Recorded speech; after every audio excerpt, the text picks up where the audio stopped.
साम्राज्य सामान्यांचा असामान्य।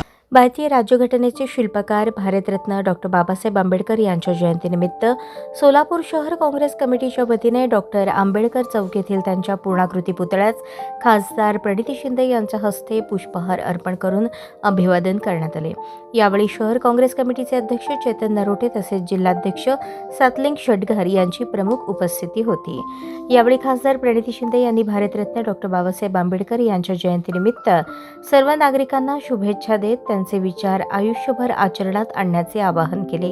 खासदार प्रणिती शिंदे पत्रकारांशी संवाद साधताना म्हणाल्या, देशातील लोकशाही व संविधान धोक्यात आले असून सत्ताधारी भाजपकडून त्याचा वारंवार अपमान होत आहे। स्वातंत्र्य लढ्यात सहभागी होण्याची संधी मिळाली नाही, मात्र देशासाठी लढण्याची वेळ आली आहे।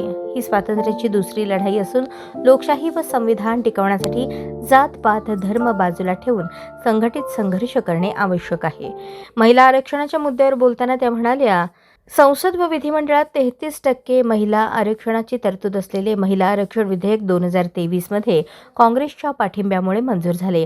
यापूर्वी काँग्रेस सरकारने 73व्या 74व्या घटना दुरुस्तीच्या माध्यमातून स्थानिक स्वराज्य संस्थांमध्ये 50% महिला आरक्षण लागू केले होते, याची त्यांनी आठवण। महिला आरक्षण विधेयक काँग्रेसच्या पाठिंब्याने मंजूर झाले असताना सत्ताधाऱ्यांना 30 महिन्यानंतर जाग आली असून 5 राज्यांच्या निवडणुकांच्या पार्श्वभूमीवर ही घोषणा करण्यात येत आहे। महिला आरक्षणाची अंमलबजावणी मतदारसंघ पुनर्रचना याच्याशी जोडण्यावर त्यांनी आक्षेप घेतला। मतदारसंघ पुनर्रचना करण्यापूर्वी जनगणना होणे आवश्यक आहे, मात्र केंद्र सरकार असंवैधानिक पद्धतीने निर्णय घेत आहे, हे त्याचे ज्वलंत उदाहरण आहे, असे त्या म्हणाल्या। जोपर्यंत बाबासाहेबांचे विचार जिवंत आहेत आणि ते जपणारे लोक व काँग्रेस पक्ष अस्तित्वात आहे, तोपर्यंत लोकशाही संविधानावर कुठलाही आघात होऊ देणार नाही, असा निर्धार खासदार शिंदे यांनी व्यक्त केला। यावेळी काँग्रेसचे पदाधिकारी व कार्यकर्ते उपस्थित होते। निमित्त पहिले प्रथम तर सगळ्यांना बाबासाहेबांच्या जयंतीनिमित्त शुभेच्छा देते। हा दिवस खूप महत्त्वाचा आहे आपल्या सगळ्यांसाठी आणि बाबासाहेबांचे विचार ते आपल्या आयुष्यात हे जन्मालापासून ते शेवटपर्यंत असायला पाहिजे। ते केवळ जयंतीपुरती नाही, हा संदेश बाबासाहेबांनी दिलेला। आज खरं तर बाबासाहेबांची जास्तच आठवण येते आणि त्यांचे विचार आज जास्त लागू आहेत, कारण का आज कुठेतरी या देशाला लोकशाहीला खूप मोठा खतरा निर्माण झालाय, संविधानाला खूप मोठा खतरा निर्माण झालाय। संविधान बदलण्याच्या गोष्टी हे सत्ताधारी भाजपकडून होत आहेत। बाबासाहेबांना न मानणाऱ्या गोष्टी या ठिकाणी सत्ताधाऱ्यांकडून होत आहेत।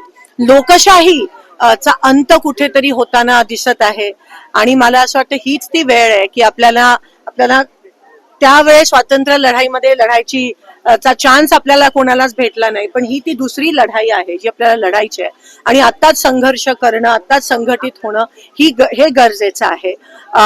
जात पात धर्म सगळं बाजूला ठेवून ह्या लोकशाही टिकवण्यासाठी, संविधान टिकवण्यासाठी मला असं वाटतं आता काळाची गरज आहे आणि तीच खरी श्रद्धांजली आहे, तेच खरं जयंती साजरं करणं मला असं वाटतं होईल।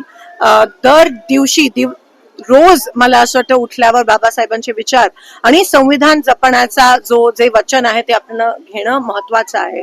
उद्याच 3 दिवसाचं संसदीय सत्र आहे महिला आरक्षणावर, पण महिला आरक्षण हे 23 मध्येच काँग्रेस पक्षाने सपोर्ट देऊन पारित केलेलं, त्याच्या आधी 73 आणि 74व्या अमेंडमेंट नुसार आपण पंचायत आणि महानगरपालिका आणि नगरपालिकामध्ये महिला आरक्षण 50% आणलं आणि 2023 मध्ये जेव्हा या लोकांनी अमेंडमेंट आणली की 50% महिला आरक्षण हे पार्लमेंटमध्ये आणि विधानसभेत झालं पाहिजे, तर आज 30 महिने झाले, 30 महिन्यानंतर त्यांना जाग आली